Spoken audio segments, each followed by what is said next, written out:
Hi guys, Games with Chin here, and we are going to be doing an accessibility study video on Star Wars Jedi Fallen Order. First off, I would love to take this time to thank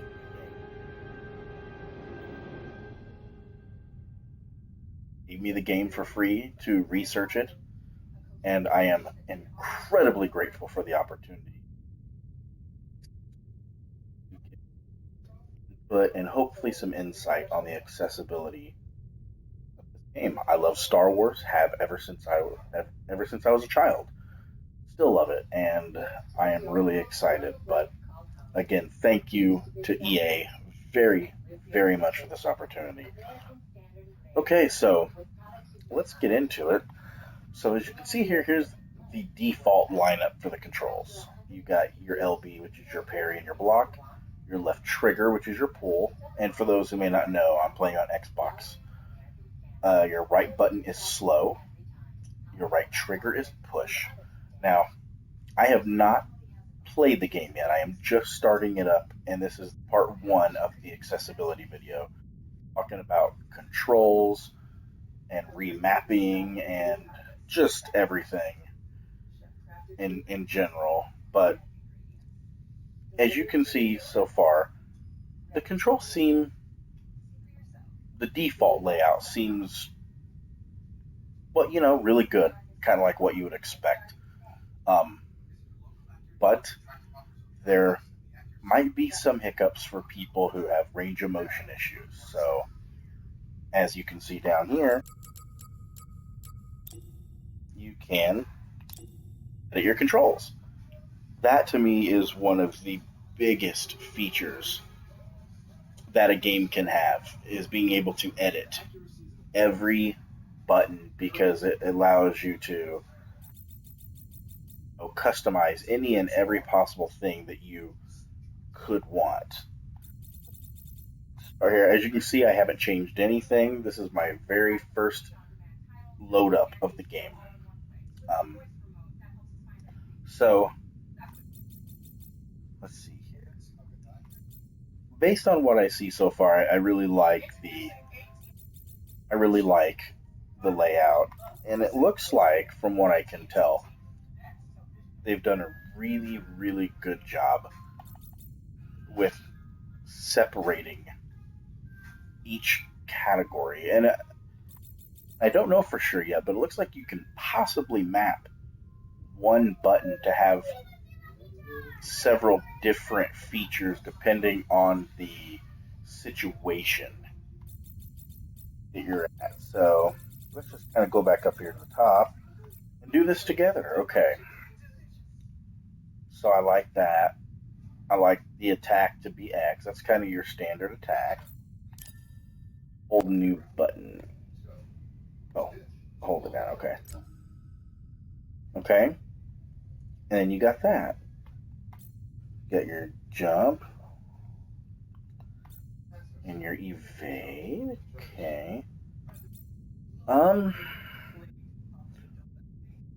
Okay. So far, based on the way I play, I only really use one analog stick, and that is the right analog stick, which I have swapped to left since it's closer to the face buttons, so I can run and hit easier. So I don't use the left analog stick a whole lot.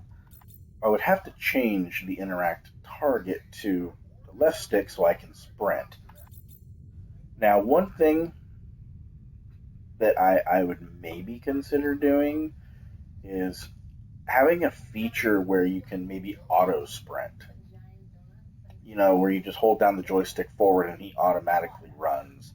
Or maybe you double tap it and then hold it down and he automatically runs. But maybe I'm not completely finished with the review yet, so we'll kind of just see how it goes. Okay, let's see. Um, see here. I got right trigger as parry and block. And if I left undone, okay. I depending on how often you have to use the triggers, could be a little bit of a nuisance, possibly. Um, what buttons are more important to see what I can kind of take away from that may not be like super handy. What does up do? Okay, up is heal. Down is droid interact. I wonder how much these come into play. These single and dual blade. Okay, I'm gonna change these, I think. Okay. Let's do interact target. I'm gonna set that down to the pad because I think that would be a good one. Oh, that would be double blade.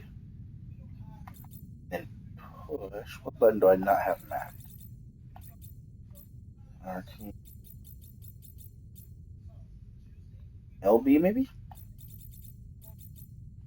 Okay. We don't have LB.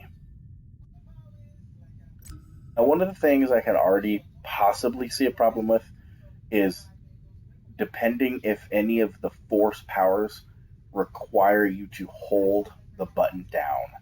Um, for a lot of gamers with range of motion, having to hold the button down and use the analog sticks to move while holding the button down could be really difficult, especially in a Star Wars game where I know from experience with the Force you can pick things up. And if you have to hold down the button to pick something up and then use the analog stick while holding down the button, that could make things really difficult. Um, because like in my case, I play with my chin, and I don't have the ability to hold down a button and navigate an analog stick with my chin. And I got my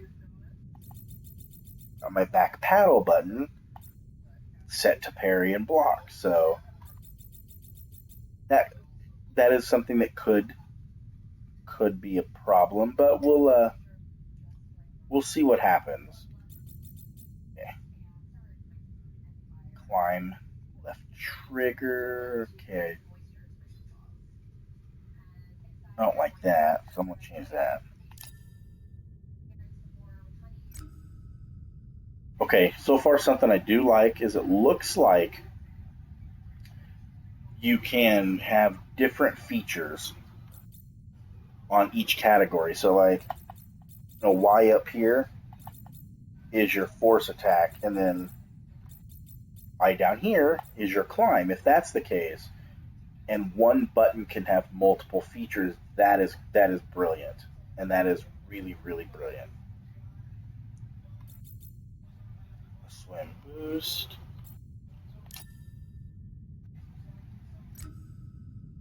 Okay, cool. That's good, but is it a click or is it a hold down? Okay, another thing that might be a problem is if you got to hold down the button to swim boost. Might be good to consider making it a click feature like a sprint, or even an auto feature where you just automatically swim quick, or a double tap, kind of like how in Battlefront 2 you can double tap the analog stick forward, and then once you hold it down after double tapping it, he'll automatically sprint because that frees up a button um, that can be quite crucial to people's range of motion issues. Okay, so far this is pretty standard.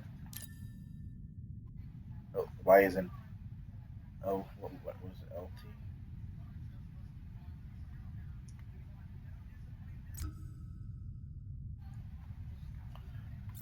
Swap to current location, map level up down, and then you got your vehicle weapon left and right. Okay. This could be a problem, um, depending how this works. Might be a good idea to make it where you have one button that shoots. Maybe it's like a simultaneous. You hold it down, and one gun will shoot, and then another gun will shoot. But we'll see. That's just maybe an idea of something that might come into play. So we got our controls. I think it's saved. Saved. Okay, invert. That's good. Invert Y. I was hoping they had that. Yes, it did. Okay. Oh, and invert X. Okay, nice. Auto switch on enemy death. Auto. Okay, that'll help out a lot. Auto lock target. Big props on that one, EA. Big props. Being able to auto lock will be a huge help because it essentially frees up a button that can be used for other things. I'm not going to speak much on subtitles and text size and all that because I don't have visual problems and I don't feel that I could give a proper review on that since it's not something I struggle with. So I just don't think that it would be fair.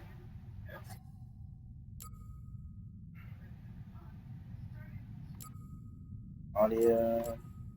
Okay. So far, based on what I've seen, I have not played the game yet, um, but I am going to play it soon. This is just part one of the accessibility videos that I'm going to do for this game. Um, it's pretty early, otherwise, I'd keep streaming. But so far, first impression this is my first impression of the research study. They did a good job. They did a real good job with the amount of customization that they let you do. You can customize every button. A couple things that I might suggest, um, and this is not counting the new Elite controller. This is for people that would have a default Xbox controller or an Elite 1. Not the Elite 2, because the Elite 2 lets you customize everything. But maybe give the ability to customize your analog stick direction, because some people can't use two analog sticks, as I've stated before. So if they had the ability to have legacy sticks, which is where you probably know what legacy sticks is, but if you don't, it's where one analog stick, like for instance, your left analog stick by default moves your character. So it would make it where when you press up on the analog stick, you move forward, down you move backwards, and then left and right turn the character instead of strafe on that one stick. And then the opposite analog stick would look up and down and make your character walk left and right. That's something to consider, especially since not a lot of, or not, I'm not going to say a lot, but there's many gamers with range of motion issues that they can't use two analog sticks simultaneously. So that's something that definitely could come into play. I think it'd be a really big factor. Um, Other than that, like I said, the maybe auto sprint or the ability to tap the analog stick twice and make it auto run, I think that could be big because that could free up between if you had that feature between the ability to auto sprint and auto lock onto an enemy, that would free up two buttons that they could map to something else, which would make their gameplay, you know, better. I mean, our gameplay better. Um, Again, I'm using the Elite 2, so I'm speaking on the experience of people that may not have the Elite 2. I think the pad is brilliantly done. You know, you got your heal, your interact with your targets, droid interact. Now, unfortunately, I don't know how important some of these features are yet, so I'll have to wait till I play the game, which I'm going to do later today, and I'll give another review on it once I have had some game time with it. Um, the only thing I'm a little concerned about, again, first impression, is how the Force powers are going to work. I have a concern that maybe some of them is going to be hold down this button and then use your analog stick. And if that's the case, that's going to make things difficult. So I would recommend on any force powers that might require you to hold down the button, maybe make it like a double press. And then after you double press it, maybe the force power locks on. And then they don't got, we don't have to hold it down anymore. But other than that, you know, everything else is, I mean, very well done. The amount of customization is really good, especially for a third person, like action adventure game. Um, you don't normally get to customize those controls. So the fact that EA put the ability to customize those controls is huge and very, very needed and warranted. So that's it for the controls, what you can edit and whatnot. Um, they've done a great job, and they're only going to get better as time goes on. I have very, very strong feeling about that. And again, I would like to take this time to thank EA so much for giving me this game free of charge to be a part of their research study team to help gamers with disabilities. It is such an honor. I am very, very humbled, and I hope this review helps. And yeah, just again, thank you, EA, and I really look forward to doing more videos and showcasing gameplay and talking more about it. But if you guys have any questions, please feel free to ask me. If I can answer anything, if I forgot to cover something, please let me know, and I'll be more than happy to go over it. And on that note, take it easy, guys.